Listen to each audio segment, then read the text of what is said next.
നേതൃമാറ്റമുണ്ടാകുമെന്ന ശക്തമായ സൂചനകൾക്കിടെ സിപിഐയുടെ 25ാം പാർട്ടി കോൺഗ്രസിന് ചണ്ഡീഗഡിൽ കൊടിയേറി. പാർട്ടി കോൺഗ്രസിന് മുന്നോടിയായുള്ള പൊതുസമ്മേളനം അല്പസമയത്തിനകം ആരംഭിക്കും. ജനറൽ സെക്രട്ടറി ഡി രാജയ്ക്ക് പ്രായപരിധിയിൽ ഇളവ് നൽകേണ്ടതില്ല എന്നാണ് കേരള ഘടകത്തിന്റെ നിലപാട്. അതേസമയം ദേശീയ എക്സിക്യൂട്ടീവിലേക്ക് മന്ത്രി കെ രാജന് സാധ്യതയേറുന്നുണ്ട്. പി സുനീർ എംപിയും പരിഗണനയിലുണ്ട്.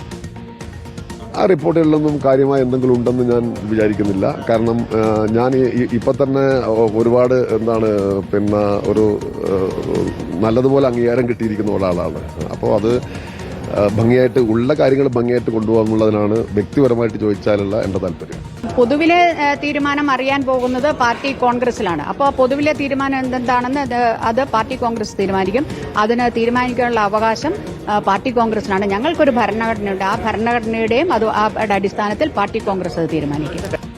ചണ്ഡീഗഡിലെ സമ്മേളന നഗരിയിൽ നിന്നും ആദിൽ പാലോട് വിവരങ്ങളുമായി. ആദിൽ, ഇപ്പോൾ ജനറൽ സെക്രട്ടറി മാറുമെന്നുള്ള സൂചനകൾ ലഭിക്കുന്നുണ്ട്. കാരണം കേരളത്തിൽ നിന്നും ചെറുപ്പക്കാർ വരട്ടെ എന്നുള്ള പ്രതികരണം ബിനോയ് വിശ്വമടക്കം പറയുന്നുണ്ട്. അപ്പോൾ അതിനുള്ള സാധ്യതയേറുകയാണോ?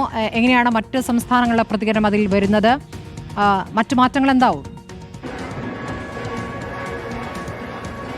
വളരെ പ്രധാനപ്പെട്ട കാര്യമാണ്. ഡി രാജ തുടരുമോ ഇല്ലയോ എന്നുള്ളതാണ് ചണ്ഡീഗഡ് പാർട്ടി കോൺഗ്രസിലെ പ്രധാനമായി ഉത്തരം കിട്ടേണ്ട ചോദ്യം. ഇക്കാര്യത്തിൽ ഡി രാജ തുടരട്ടെ എന്ന് ചില സംസ്ഥാനങ്ങൾക്ക് ആഗ്രഹമുണ്ട്. AITC ജനറൽ സെക്രട്ടറിയായ വനിതാ നേതാവ് വരട്ടെ എന്നൊക്കെ അഭിപ്രായങ്ങൾ പലതോതിലുണ്ട്. പക്ഷേ സംസ്ഥാന ഘടകത്തിന്റെ കേരള സംസ്ഥാന ഘടകത്തിന്റെ പ്രതികരണം വളരെ പ്രധാനമാണ്. ഇക്കാര്യത്തിൽ യുവത്വം വരട്ടെ, ഊർജ്ജസ്വലമായ ചെറുപ്പക്കാർ വരട്ടെ. അതുകൊണ്ട് 75 വയസ്സ് പ്രായപരിധി എന്നത് മാറ്റേണ്ടതില്ല. അത് ആര് എന്താണ് എപ്പോഴാണെന്ന് സംബന്ധിച്ച ഒരു അവ്യക്തത വേണ്ടതില്ല.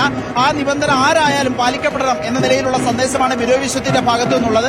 ഇപ്പോൾ നമുക്ക് കാണാൻ കഴിയുന്നുണ്ട് പരമ്പരാഗത കലാപരിപാടികൾ നടക്കുകയാണ് ചണ്ഡീഗഡിലെ പാർട്ടി കോൺഗ്രസിന്റെ വേദിയിൽ. ഇവിടെ മന്ത്രിമാരും ബാക്കിയുള്ളവരും ഒക്കെ എത്തിയിട്ടുണ്ട് എന്നുള്ളതാണ്. എല്ലാവരും മുൻനിരയിൽ തന്നെയുണ്ട്. കെ രാജനുണ്ട്, പി പ്രസാദ് ഉണ്ട്, GRL ഉണ്ട്. എങ്ങനെയുണ്ട്? പാർട്ടി കോൺഗ്രസിലേക്ക് എത്തിയിരിക്കുന്നു. നേതൃമാറ്റം ഉണ്ടാവുമോ? എന്താ ഒരു ആവേശത്തിലാണോ? പാർട്ടി കോൺഗ്രസ് ആവേശത്തിലാണ്. നേതൃത്വമാറ്റം എന്നുള്ളതല്ല ആവേശത്തിന്റെ കാരണം.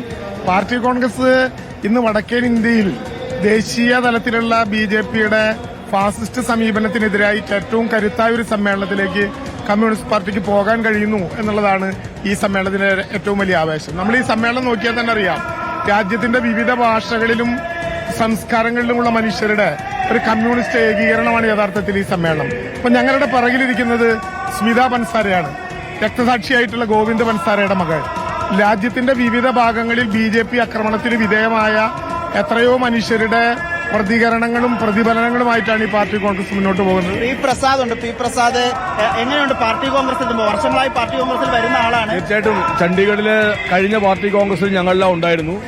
കുറച്ചുകൂടിയൊക്കെ മുൻ പാർട്ടി കോൺഗ്രസ് ശക്തമായി ചണ്ഡീഗഡിൽ പാർട്ടി കോൺഗ്രസ് സംഘടിപ്പിക്കാൻ അവിടുത്തെ സംഘാടകർക്കായി എന്നുള്ളത് വലിയ പ്രത്യേകതയാണ്.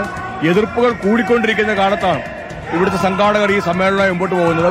വടക്കേ ഇന്ത്യയുടെ മണ്ണിൽ ശക്തമായ പാർട്ടി വേരോട്ടം ഉണ്ടാക്കിയെടുക്കാനുള്ള തീവ്രമായ പരിശ്രമത്തിലാണ്. അതോടൊപ്പം തന്നെ രാജ്യം ഇന്ന് നേരിടുന്ന ഏറ്റവും പ്രമുഖമായ വശത്തെ വർഗീയ ഫാസിസത്തിനെതിരായി വിശാലമായ ഐക്യനിര കെട്ടിപ്പടുക്കേണ്ട ഒരു ആവശ്യകതയാണ് ഈ സമ്മേളനം ഉയർത്തിപ്പിടിക്കാൻ പോകുന്നത്. ഇന്ത്യ മുന്നണിയെക്കുറിച്ച് ആദ്യം പറഞ്ഞു തുടങ്ങിയത് കമ്മ്യൂണിസ്റ്റ് പാർട്ടിയാണ്. എന്നാൽ കഴിഞ്ഞ തെരഞ്ഞെടുപ്പിൽ അതിനെ യാഥാർത്ഥ്യമാക്കി തീർക്കാനുള്ള വലിയ തടസ്സങ്ങളുണ്ടായി. പ്രത്യേകിച്ച് കോൺഗ്രസിന്റെ ഭാഗത്ത് തന്നെ വരാൻ പോകുന്ന തെരഞ്ഞെടുപ്പുകളിൽ വിശാലമായ ഐക്യമുന്നണിയിലൂടെ ഫാസിസത്തെ തറപറ്റിക്കാൻ കഴിയുമെന്നുള്ള വലിയ സന്ദേശമായിരിക്കും ഈ സമ്മേളനം കൊടുക്കാൻ പോകുന്നത്. കോൺഗ്രസിനെ ഇനിയും നമ്മൾ പിന്തുണയ്ക്കണമെന്നുള്ള ചോദ്യം നേതൃത്വത്തിലും പാർട്ടിക്കിടയിലും ഉണ്ട്. കോൺഗ്രസിനെ ഈ വിധത്തിൽ പിന്തുണയ്ക്കണമോ എന്ന്. പക്ഷെ അത് മാത്രമേ മാർഗമുള്ളൂ BJPയെ തളയ്ക്കാൻ, അല്ലേ? കോൺഗ്രസിനെ നോക്കിയിട്ടല്ല CPIയും ഇടതു പാർട്ടികളും ഈ മുന്നണിയെ കുറിച്ച് കാണുന്നത്. ഈ മുന്നണി ഇത് BJPക്ക് ബദലായി, വർഗീയതയ്ക്ക് ബദലായി ജനങ്ങളുടെ മുന്നേറ്റത്തെയാണ് ഞങ്ങൾ കാണുന്നത്. അതുകൊണ്ട് കോൺഗ്രസ് തെറ്റ് തിരുത്തണമെന്നാണ് പറയാനുള്ളത്. വളരെ പ്രധാനപ്പെട്ട കാര്യമാണ്. ലതാദേവിയുണ്ട്. ആ രൂപത്തിൽ കേരളത്തിലെ പ്രധാനപ്പെട്ട നേതാക്കളുണ്ട്. ബിനോയ് വിശ്വം ഉണ്ട്. ഇരുപത്തിൽ പ്രധാനപ്പെട്ട നേതാക്കളെല്ലാം എത്തിക്കഴിച്ചിരിക്കുന്നു. അല്പസമയത്തിനുള്ളിൽ തന്നെ പ്രകാശ് ബാബു ഉണ്ട്.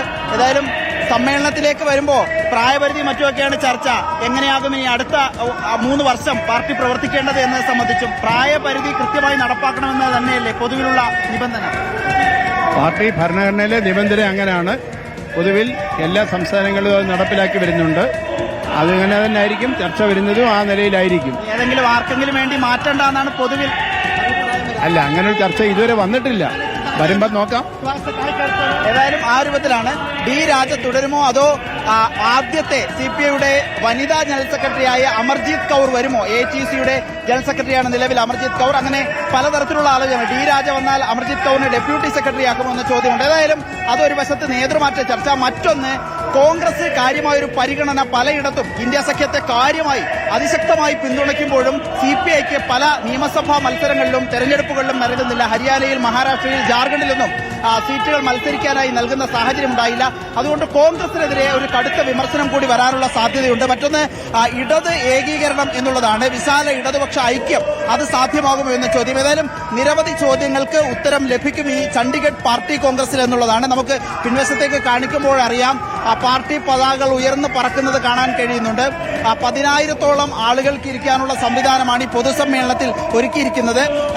സാധാരണഗതിയിൽ പൊതുസമ്മേളനം എല്ലാ പ്രതിനിധി സമ്മേളനമൊക്കെ കഴിഞ്ഞ് തെരഞ്ഞെടുപ്പൊക്കെ പൂർത്തിയാക്കിയ ശേഷമാണെങ്കിൽ വ്യത്യസ്തമായി ഇന്ന് ചണ്ഡിഗഡിൽ പൊതുസമ്മേളനത്തോടെയാണ് പരിപാടികൾ തുടങ്ങുന്നത്. ബിനോയ് വിശ്വം ഉണ്ട്. ഏതായാലും ആ രൂപത്തിൽ നേതാക്കളെല്ലാം എത്തി വിപുലമായ പരിപാടികളിലേക്ക് കടന്നിരിക്കുകയാണ്. സാധാരണഗതിയിൽ തെരഞ്ഞെടുപ്പൊക്കെ കഴിഞ്ഞിട്ടാണ് പൊതുസമ്മേളനം നടക്കുക. ഇവിടെ ഒരു വ്യത്യസ്തമായിട്ട് ആദ്യം സമ്മേളനം കഴിഞ്ഞ് പിന്നീട് പ്രതിനിധി സമ്മേളനത്തിലേക്ക്. അങ്ങനെ നിയമമൊന്നുമില്ല. ആദ്യ വിഭാഗം, അവസാന വിഭാഗം. പ്രധാനം കണ്ടന്റാണ്. കണ്ടന്റ് പ്രധാനമാണ്. അത് ചർച്ചകളിൽ ഉണ്ടാവുകയും ചെയ്യും. അത് മുമ്പ് ഉണ്ടായിട്ടുണ്ട്, ഉറപ്പായിട്ടും. ഏതായാലും വിപുലമായ പരിപാടികളുമായി ചണ്ഡിഗഡിൽ പാർട്ടി കോൺഗ്രസിന് കൊടിയേറുകയാണ്. സ്മൃതി. ശരി, ആദിൽ പാലോടാണ് ചണ്ഡിഗഡിൽ നിന്ന് വിവരങ്ങൾ നൽകിയത്.